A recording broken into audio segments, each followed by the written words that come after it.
Hi guys, this is our conflict resolution project for administration and leadership. The group members included Faith Wallace, Devin Samsel, Haley Long, and Kelsey Chandler.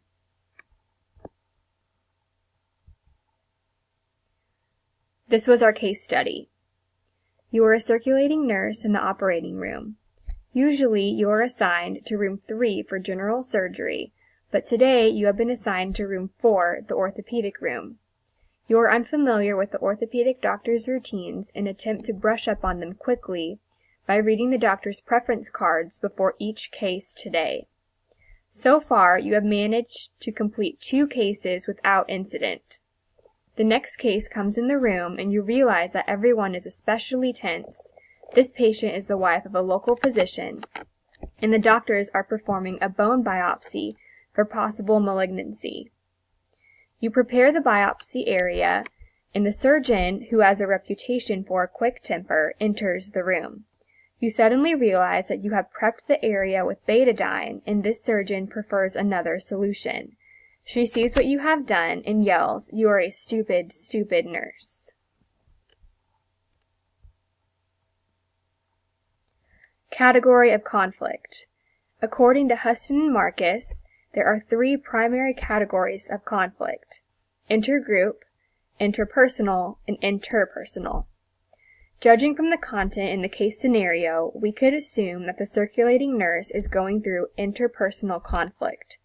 Interpersonally, the surgeon was verbally bashing the circulating nurse because the nurse was using a different solution for preparing the biopsy area than what the quick-tempered surgeon had wanted.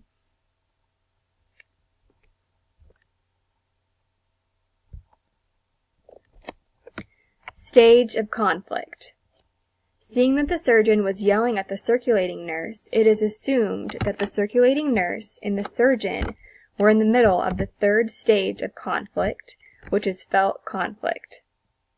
When conflict is over-emotionalized, felt conflict occurs. In this scenario, felt conflict began with the surgeon verbally berating the nurse over using betadine in a solution that the surgeon prefers.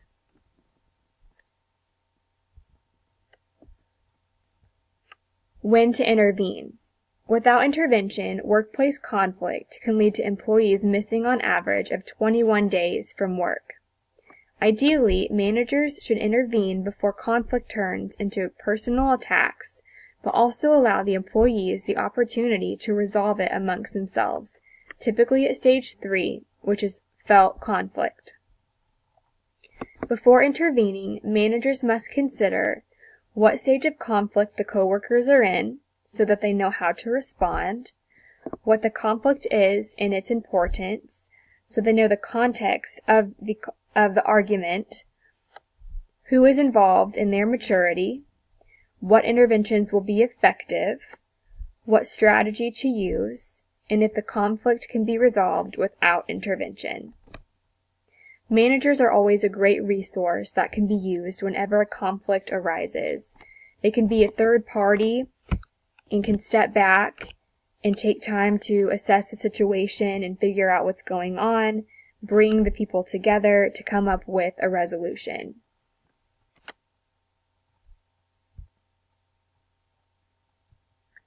The goal for conflict resolution. The goal to resolving this conflict is to intervene between the hot-headed surgeon and the circulating nurse, assess the situation and figure out what happened before the conflict arose, and try to solve the problem that could be considered fair and professional for both parties. Also, given the surgeon's attitude, it would be fair to give warning or a notification that such behavior will not be tolerated in the workplace. We feel like it is particularly important to assess the situation fully and know how both people feel and what happened and why the conflict is going on so that they can come up with a solution to the problem that is fair to both people. Even though the nurse did make a mistake, she didn't know what was going on, and she was new to the area, and the surgeon does need to understand that that type of attitude towards someone is not okay.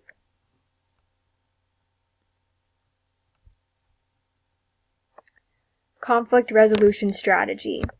The conflict resolution strategy that we chose was collaborating. Collaborating is assertive and cooperative. It results in a win-win situation for both parties. It works towards priority common goal, which in this situation is patient safety. The focus remains on problem solving and not defeating the other party, which we also feel like this one is particularly important because both parties need to feel as though their voice was heard and that the resolution isn't focusing on one person and completely betraying what the other person is standing for.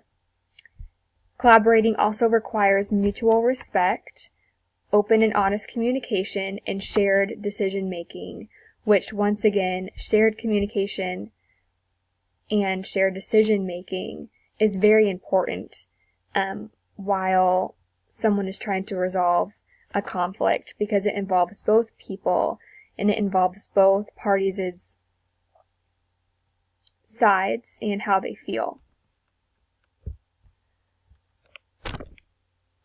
Strategies to stop escalation.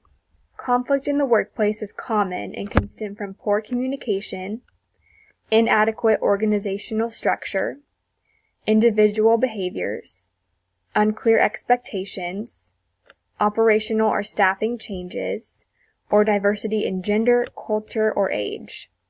If conflict is not resolved, it can lead to escalation.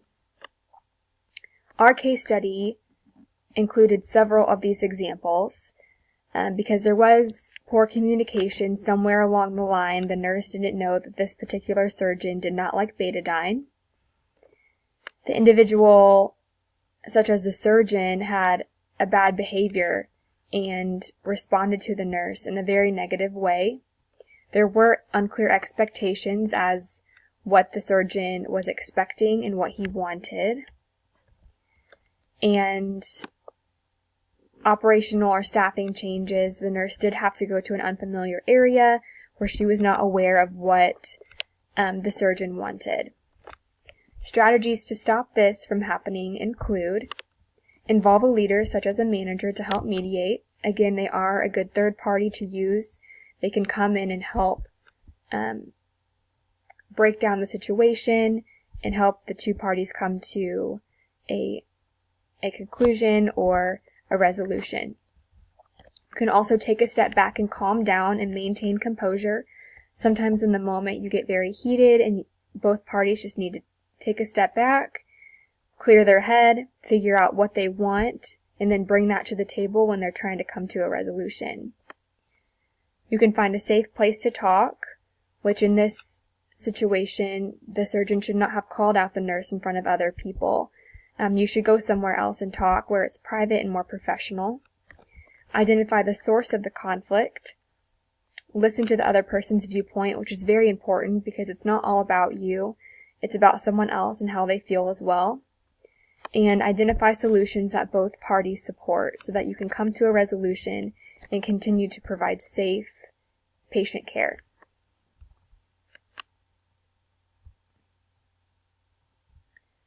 Conclusion. Conflicts arise in the work environment frequently, and this situation presents us with an example of interpersonal conflict between the nurse and the surgeon. The nurse made a mistake and is verbally reprimanded for it by the surgeon. One conflict resolution strategy that we used could be collaboration. The team members would hopefully come together and agree to work towards a common goal, which is providing the best care for the patient. If both parties cannot come up with a solution, a manager might need to step in and help mediate before escalation occurs. Conflict in the workplace is inevitable, but can be resolved when the right steps and strategies are used. No matter where you work, there's always going to be a conflict, big or small, that happens between one person, several people, or even just within yourself. And there has to be steps that are taken so that the situation is fairly looked at, where people feel heard and people feel as though the situation was treated fairly and that they got what they wanted, but the other person got what they also wanted so that both parties are catered to and that a resolution comes. And that's a healthy process. Things can't just be forgotten, especially in the situation. The surgeon does need to be called out because of her words and the way she treated someone. And that's healthy, and it's important to make sure that in the workplace there are steps that are taken so that resolutions can be met. And here are our references. Thank you.